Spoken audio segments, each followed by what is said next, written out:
드리게 되겠죠. 가정에서 예배 드리시는 분들이 좀 편안하게 예배 드리실 텐데, 그래도 졸지는 말자.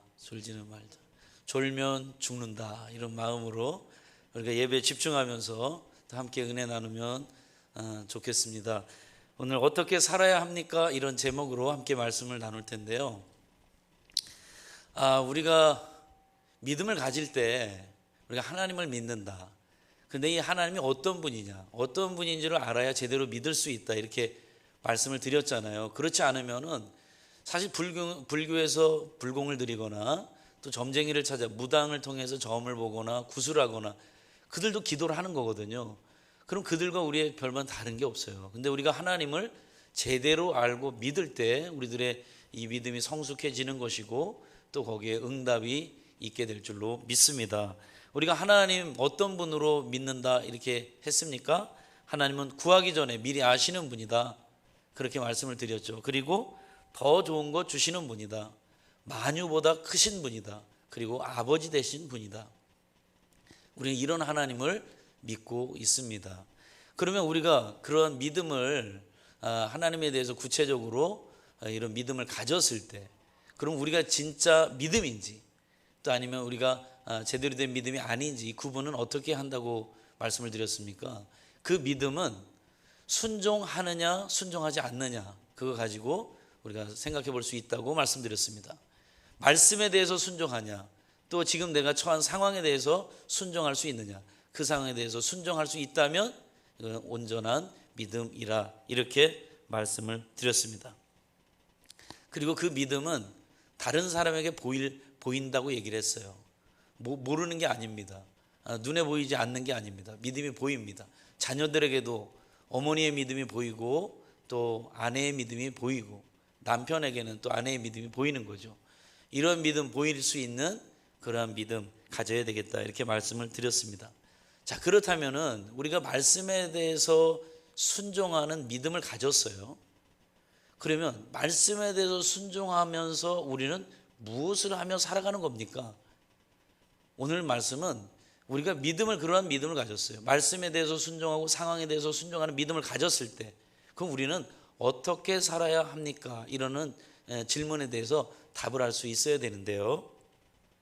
어떻게 살자? 자, 오늘 우리가 봉독한 말씀은 요한복음 21장인데요. 이 요한복음 21장은 요한복음의 마지막 장입니다.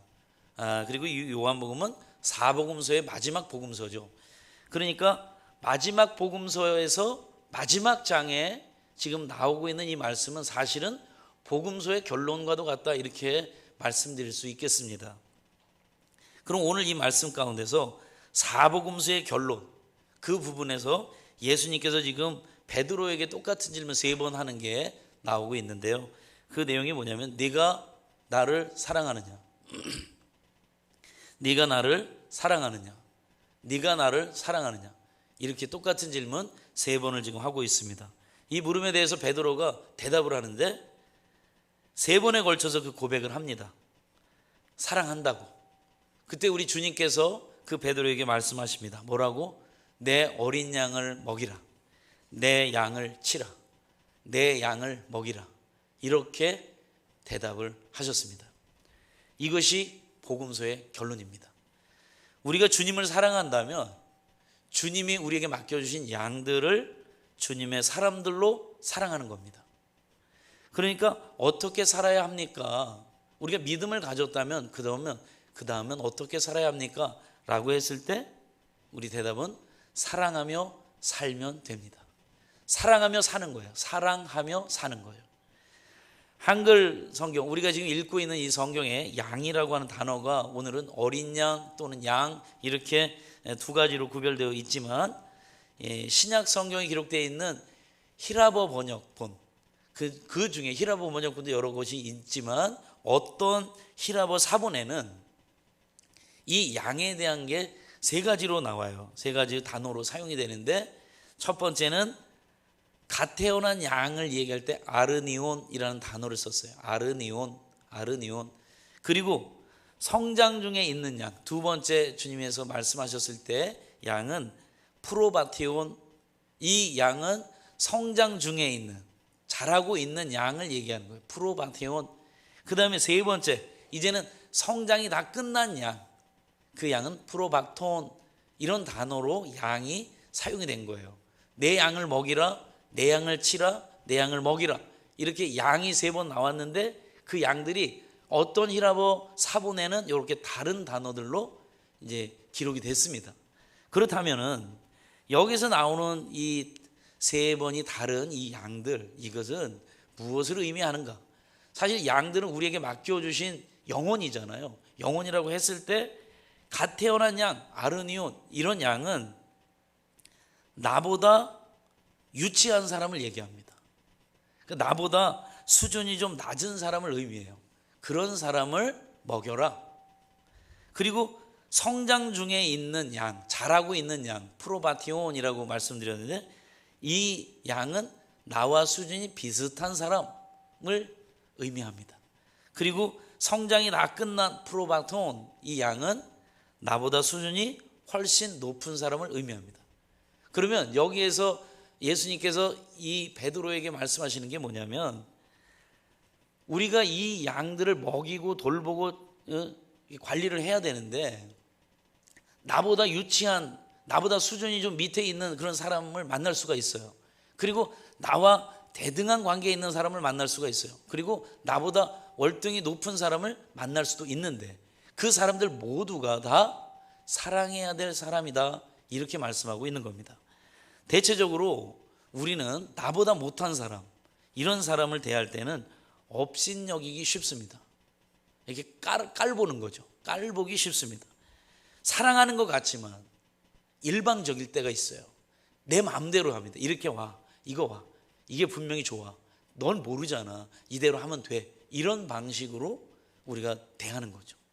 사랑한다고 하는 것 같았지만 사실은 이건 업신여김, 또 깔보는 그러한 모습으로 상대는 이해할 수도 있습니다. 또 나하고 비슷한 사람, 나하고 처지가 비슷한 사람, 수준이 비슷한 사람, 이 사람들을 만날 때 우리는 보통 경쟁 상대로 생각하게 됩니다.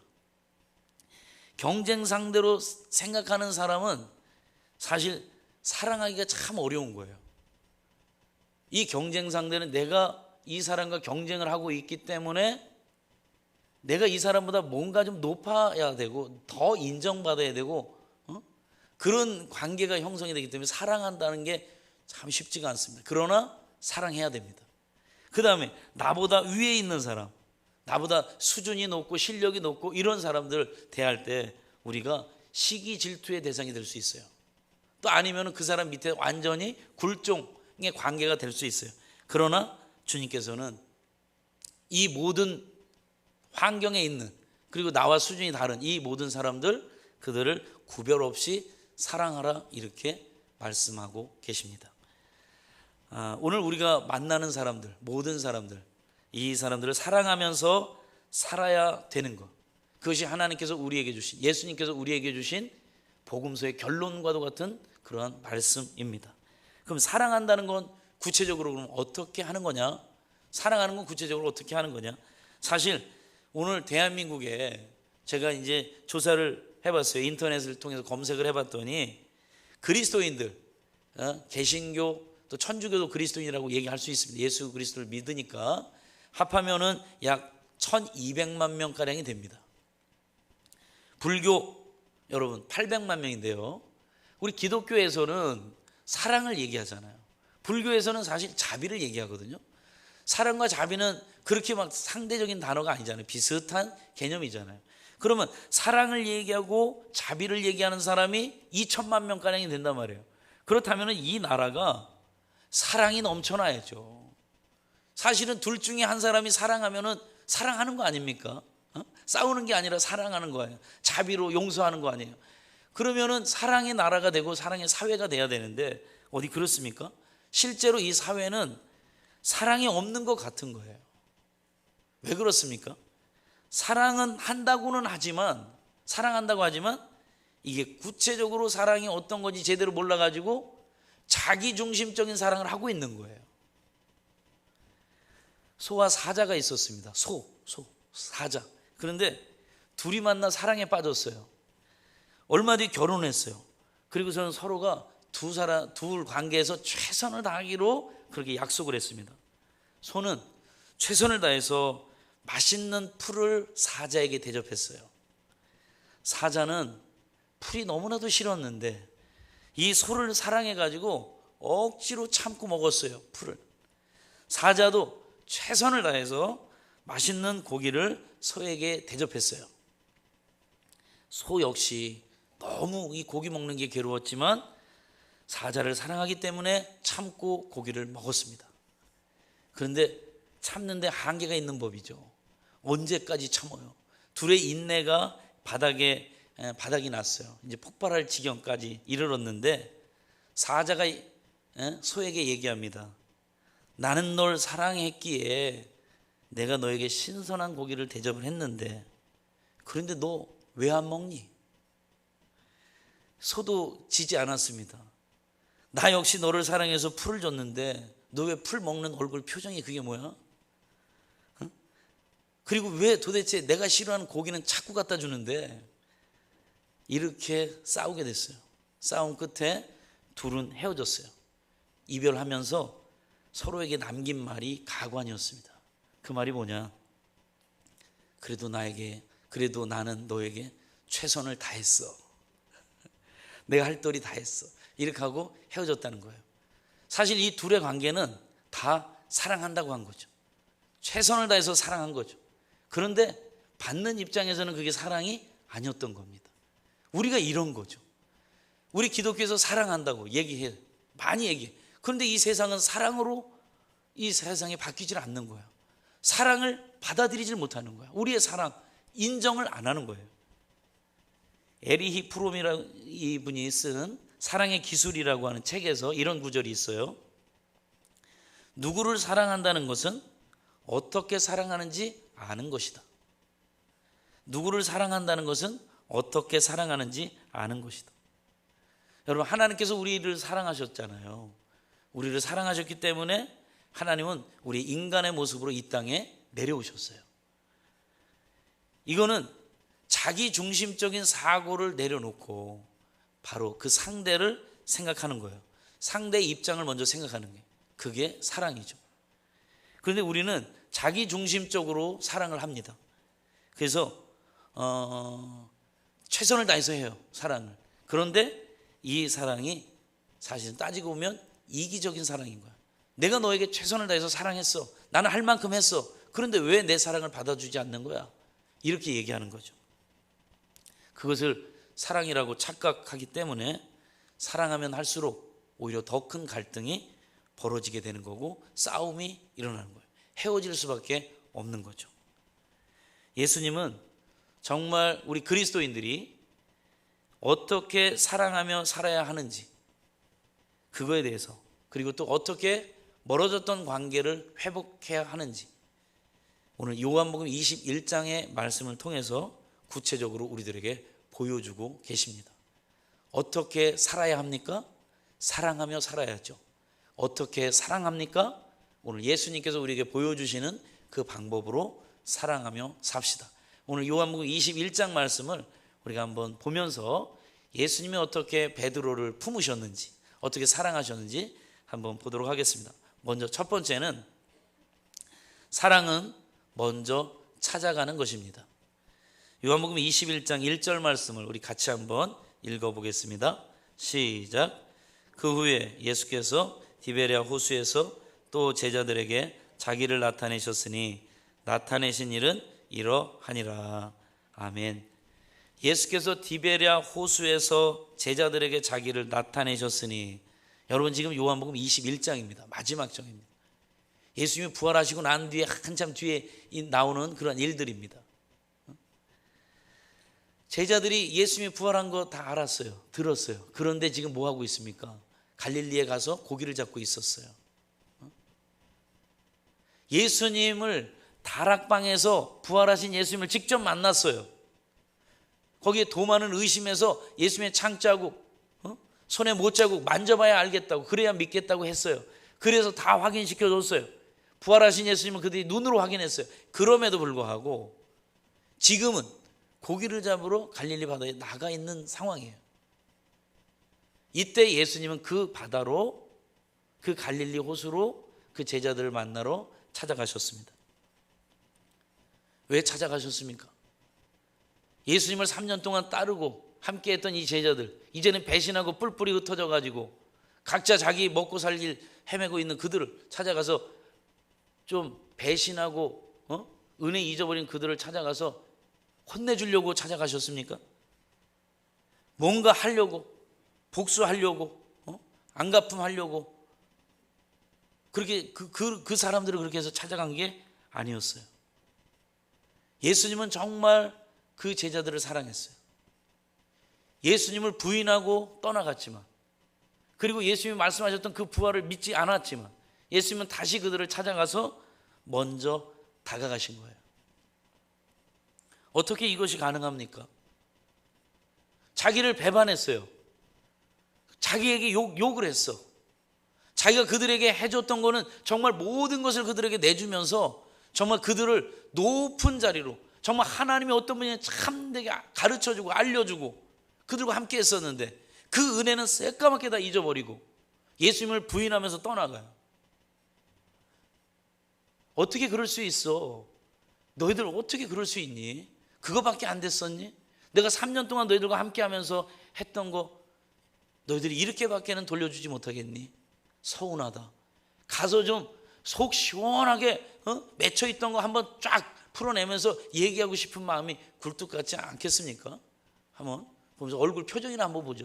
도대체 왜 나를 부인하고 그렇게 떠나간 거야 도대체? 그런데 예수님은 그게 아니었어요. 예수님은 정말 그들을 사랑하는 마음으로 그들을 찾아간 거예요. 이것이 가능한 건 사랑의 힘입니다. 사랑의 힘. 사랑보다 큰 힘이 없어요.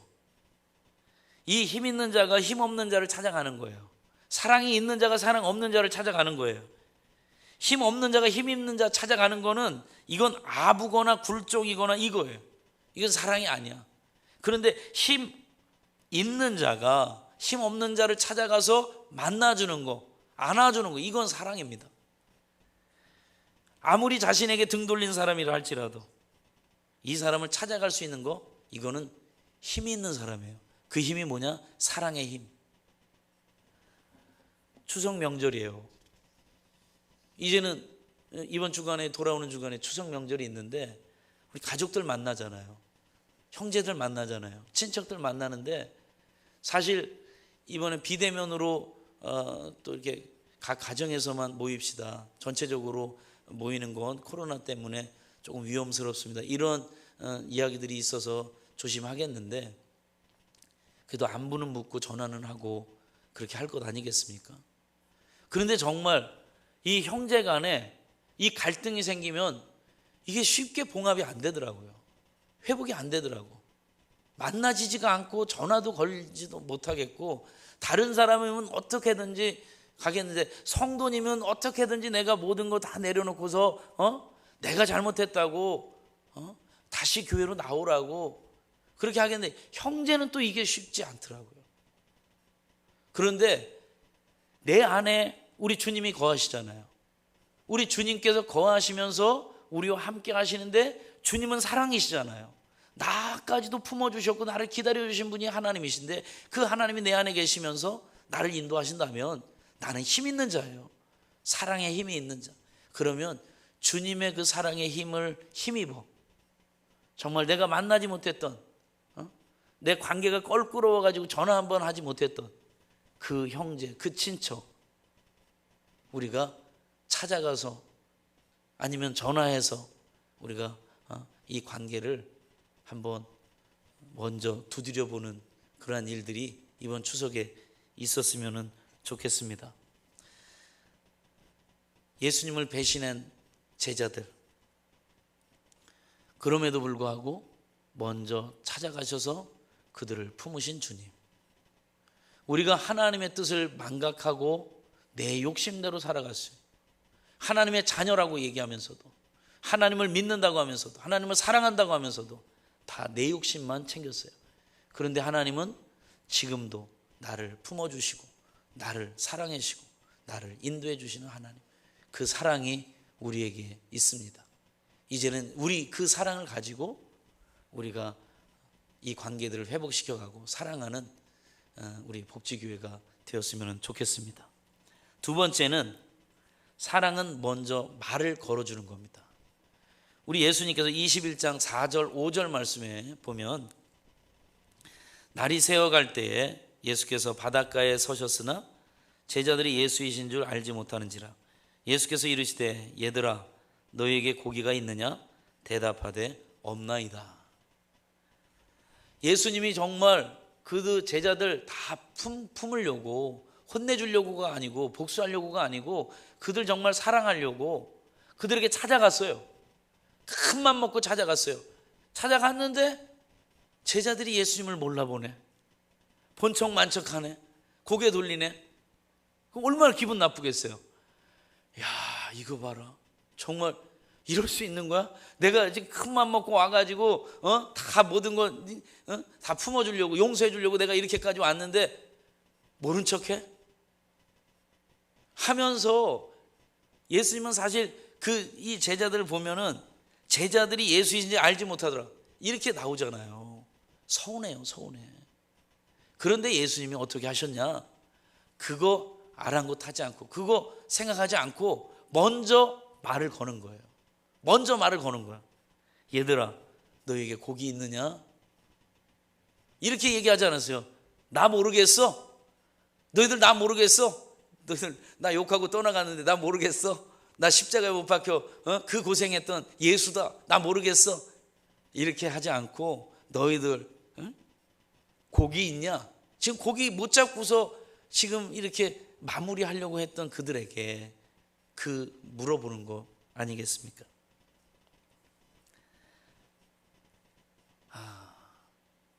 제가 전에 이렇게 교회에서 이제 목회를 할 때 어떤 분은 제가 좀 이해하기가 좀 어려운 분이 있었어요.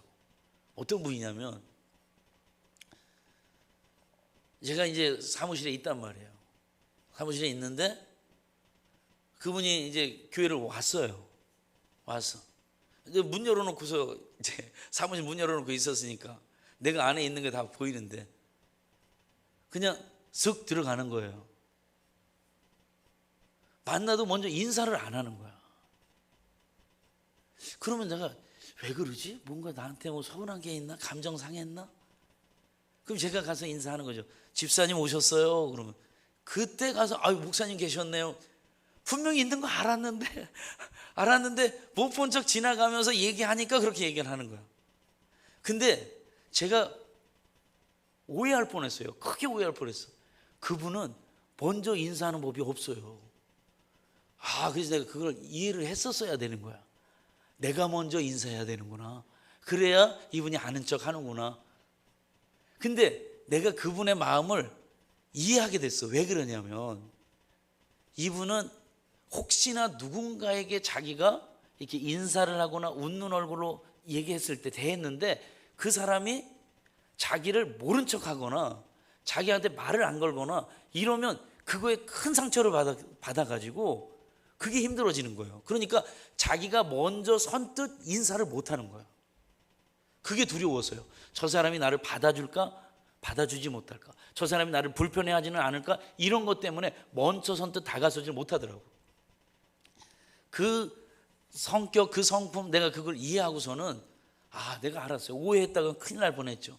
그래서 저는 먼저 이제 그분한테 저는 당신한테 따뜻한 마음이 있습니다. 당신을 받아들일 용의가 있습니다. 하면서 먼저 인사를 하게 되죠. 먼저 말을 건네준다라고 하는 거는 이게 참 중요한 것 같아요. 우리도 이렇게 교회에서 만날 때 보면은 이렇게 가다 만나잖아요. 그럼 누가 먼저 인사해요? 여러분 한번 누가 먼저 인사해요? 누가 먼저 인사해야 돼요? 자, 목사님하고 장로님이 갔어요. 목사님이 장로님 만났어요. 누가 먼저 인사해요? 장로가 먼저. 사실은 먼저 본 사람이 인사하는 거죠. 이게 직분이 없는 거죠.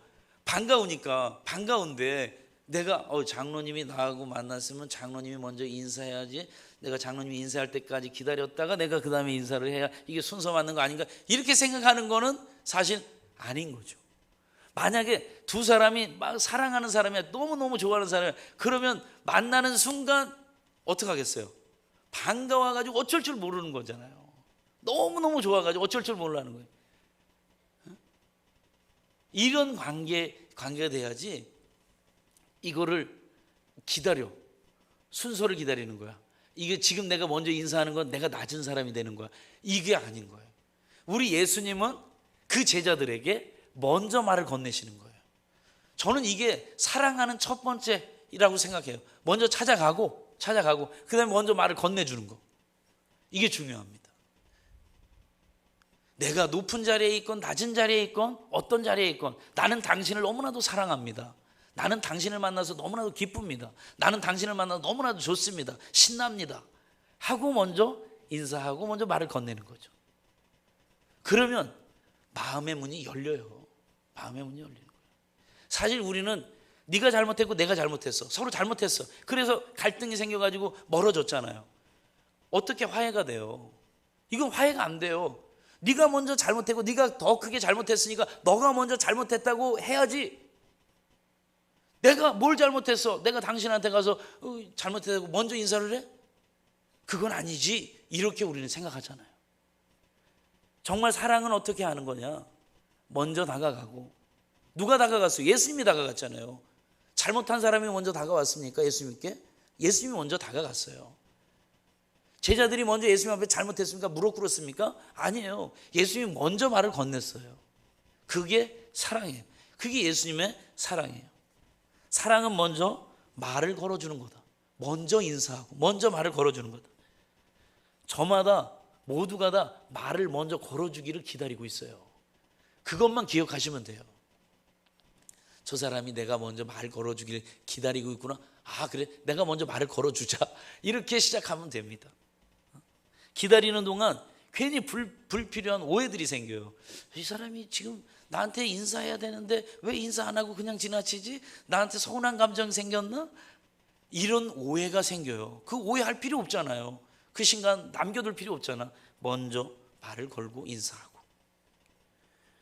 사랑은 작은 것에서부터 시작돼요. 근데 이게 너무 중요한 것 같아요. 이게 너무 중요한 것 같아요. 먼저 말을 걸어 오십시오. 말을 걸어 주십시오. 좋은 관계가 회복이 될 줄로 믿습니다. 세 번째는 사랑은 필요를 채워주는 겁니다. 오늘 이 21장의 말씀 가운데 예수님이 21장 6절, 21장 9절, 21장 13절 말씀을 차례대로 볼 텐데요. 같이 한번 봉독합시다. 이르시되 그물을 배 오른편에 던지라, 그리하면 잡으리라 하시니 이에 던졌더니 물고기가 많아 그물을 들 수 없더라. 육지에 올라보니 숯불이 있는데 그 위에 생선이 놓였고 떡도 있더라. 예수께서 가서 떡을 가져다가 그들에게 주시고 생선도 그와 같이 하시니라. 아멘. 제자들이 밤새 애썼는데 고기 한 마리 잡지를 못했어요. 그런데 예수님께서 그들에게 그물이 찢어질 정도로 고기 잡게 하셨어요. 그리고 그들을 위해서 아침을 준비를 해주셨어. 얼마나 시장했겠어요. 그들에게 조반을 만들어 주시고, 가난한 어부들, 갈릴리 어부들, 고기 잡지 못하면 그들은 한 끼를 굶어야 될지도 모르는 그들, 그러나 예수님은 그들의 필요를 다 채워주시는 거죠. 먼저 채워주셨어요. 그 필요를 채워주셨어요. 선한 사마리아인의 비유 여러분 잘 알고 계시잖아요. 사마리아 사람이 길을 가다가 강도 만난 사람을 만났어요. 피투성이가 돼 있는 그 사람은 어떻게 했습니까? 당신 고향이 어디예요? 유대야? 나랑 다른 고향이네? 지나가지 않았습니다. 고향을 물어보지 않았다는 거예요. 그 사람, 당신 해친 사람 강도 만났을 텐데 그 강도가 혹시 권총을 들고 있었습니까? 칼을 들고 있었습니까? 아니면 뭐가 있었습니까? 이런 거 물어보지 않았습니다. 그 당시, 그 즉시 그 피 흘린 그 사람을 들쳐업고 싸매어주고 그리고 치료를 해주러 데리고 갔죠. 필요를 채워주는 거예요. 진정한 사랑은 그 사람이 무엇이 필요한가를 보고 필요를 채워주는 거예요. 이게 예수님께서 제자들에게 보여주신 사랑이에요. 네 번째, 사랑은 기회를 주는 겁니다. 기회를 주는 거예요. 요한복음 오늘 우리가 봉독한 15절에서 17절까지 말씀인데요. 우리 다시 한번 읽어보겠습니다. 그들이 조반 먹은 후에 예수께서 시몬 베드로에게 이르시되 요한의 아들 시몬아 내가 이 사람들보다 나를 더 사랑하느냐 하시니 이르되 주님 그러하나이다. 내가 주님을 사랑하는 줄 주님께서 아시나이다. 이르시되 내 어린 양을 먹이라 하시고 또 두 번째 이르시되 요한의 아들 시몬아 네가 나를 사랑하느냐 하시니 이르되 주님 그러하나이다. 내가 주님을 사랑하는 줄 주님께서 아시나이다. 이르시되 내 양을 치라 하시고 세 번째 이르시되 요한의 아들 시몬아 네가 나를 사랑하느냐 하시니 주께서 세 번째 네가 나를 사랑하느냐 하심으로 베드로가 근심하여 이르되 주님 모든 것을 아시오매 내가 주님을 사랑하는 줄을 주님께서 아시나이다. 예수께서 이르시되 내 양을 먹이라. 네가 나를 사랑하느냐. 예수님께서 이렇게 물으셨을 때 저는 이런 생각도 한번 해봤어요. 네가 나를 사랑하느냐? 베드로가 대답해요. 사랑합니다. 사랑한다고? 그래서 배반했어? 그런데 떠나가? 그런데 욕했어? 이렇게 따져 묻는 줄 알았어요. 그래서 두 번째, 네가 나를 사랑하느냐? 예, 사랑합니다. 정말이야? 그게 정말이야? 이런 거짓말쟁이. 네가 나를 사랑하느냐? 예, 사랑합니다. 그 뒤에 베드로가 좀 근심하면서 대답했다 그러잖아요. 무서워 떨면서 대답했어요. 응? 까딱하다가 한 대 맞을 것 같아서. 그런데 여기에서 예수님께서 베드로에게 다가와서 이렇게 세 번 묻는 거, 이거는 따져 묻고자 하는 거 물음이 아니고 네가 나를 사랑하느냐. 베드로가 주님을 모른다고 세 번을 부인했던 거, 그거에 대해서 정말 잘못한 그런 거를 다 싸매어 주시는 그 물음이 탕감해 주고자 잘못했던 거 다 지워버리고자 예수님께서 그렇게 물어보시는 거죠. 오케이, 인정. 네가 그렇게 했지만, 나를 부인하고 떠나갔지만 네 사랑하는 거 내가 받아줄게. 네가 나를 사랑하느냐? 사랑합니다. 오케이, 그래, 인정할게. 그래, 인정할게. 예수님께서 그렇게 지난 시간에 베드로가 예수님 앞에 잘못했던 이런 것들을 다 이제 기억 안 하고 다 용서해주고 네가 나 사랑하는 걸 내가 진심으로 믿어. 이제 내 양을 너는 먹이라. 이렇게 말씀을 하세요. 아무리 베드로가 믿음이 출중했다 할지라도 예수님께서 이렇게 세 번의 사랑하는 고백, 이 기회를 주시지 않았다면 아마 베드로는 그 일들로 말미암아 예수님 앞에 평생토록 예수님 모른다고 부인했던 거, 그것 때문에 아마 평생 동안 이 가슴에 그걸 안고 있었을 거예요. 아버지를 정말로, 이 아버지가 고생했어. 자식들을 위해서, 가정을 위해서 고생했어. 그런데 이 아버지 앞에서 사랑한다, 고맙다, 존경한다, 이 고백 한번 못하고 아버지가 떠나가셨어. 그러면은 얼마나 이게 한이 되겠어요, 자식에게. 그런데 그렇게 할 수 있는 기회가 있다는 것, 얼마나 감사한 일입니까? 베드로가 바로 예수님께서 이렇게 물으시면서 사랑을 고백하게끔 하는 거는 다시 그래서는 안 돼, 이런 차원이 아니고, 베드로가 그 있었던 주님에 대해서 잘못하고 정말 주님을 미안해가지고 얼굴도 조차 보기 힘든 그런 마음들, 죄책감, 이런 거를 다 씻어버리시는 그런 질문들인 거죠. 기회를 주시는 겁니다. 우리 주님은 다시 시작할 수 있는 기회. 세 번 끝이야, 넌. 세 번 모른다고 했으면 끝이야. 우리 베드로가 과거의 허물로부터 자유로워졌어요. 그리고 이제는 베드로는 정말 주님을 위해서 충성을 다하게 되었죠. 사랑하는 성도 여러분, 평생토록 자기를 위해서, 자기 자신을 위해서 혹시 남을 해치거나 남을 힘들게 하고 그렇게 살아가면 그 삶의 결과는 영원히 남습니다. 정말 내가 누군가를 정말 사랑하면서 사는 거, 그것도 남습니다. 그런데 만약에 내가 상처를 주고 힘들게 하면서 그 사람과의 관계를 하고 끝을 맺는다면 평생토록 후회하게 되겠죠. 우리가 이 생명이 다하는 그 순간까지 여러분, 우리가 주님의 말씀에 순종하며 살아야 되잖아요. 그게 참 믿는 거잖아요. 근데 주님이 우리에게 마지막으로 결론처럼 우리에게 주시는 말씀은 사랑하라입니다. 사랑하라. 내 양을 먹여라. 내 양을 돌봐라. 내 양을 치라. 우리 주님은 이렇게 말씀하고 있어요. 나보다 조금 못한 사람도, 나와 같은 레벨에 있는 사람도, 나보다 실력이 높은 그 사람도, 모든 사람들을 품으면서 사랑하며 살아가야 되는 것, 주님이 우리에게 보여주셨습니다. 베드로를 품어주셨고 우리를 받아주셨고, 이제 우리는 그 사랑의 힘으로 어떻게 살아야 합니까? 사랑하며 살아가야 됩니다. 오늘 이 시간에 우리가 오늘 이 말씀을 기억하면서 주님이 베드로를 찾아가셨지. 베드로는 예수님을 모른다고 부인하고 배반하고 떠나갔던 자, 예수님이 부활했음에도 불구하고 예수님 곁에 있지 못했던 자, 그런데 예수님이 친히 찾아가셔서 그를 만나 주셨지. 관계가 회복되었지. 회복은 이렇게 하는 거구나. 우리가 예수님을 통해서 이 사랑의 방법들을 깨달았다면 이제 우리는 이 사랑을 이제는 실천하면서 살아가야 될 줄로 믿습니다.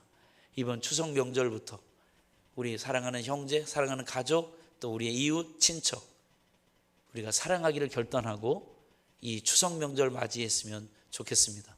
추석도 주님의 은혜가, 그리고 주님이 주시는 그 놀라운 능력이 우리 복지교회 모든 성도들과 함께하면서 은혜로운 추석 되기를 주님의 이름으로 축원합니다. 기도하겠습니다. 사랑의 하나님, 감사합니다. 오늘 주시는 말씀을 통해서 우리가 이 땅을 살아갈 때 믿음을 가지고, 그리고 어떻게 살아가야 될까? 사랑하며 살아라. 사랑하며 살라. 우리에게 주시는 이 말씀을 기억하게 하여 주시고, 하나님, 내가 이 땅에서 내 생명이 다하는 그 순간까지 내 인생 뒤돌아서 후회하지 말고 마음껏 사랑하며 살아갈 수 있게 하여 주옵소서. 이 추석 명절 또한 우리의 사랑으로 말미암아 우리의 가족의 분위기가 좋아지게 하여 주옵소서. 예수 그리스도의 이름으로 간절히 기도드립니다. 아멘.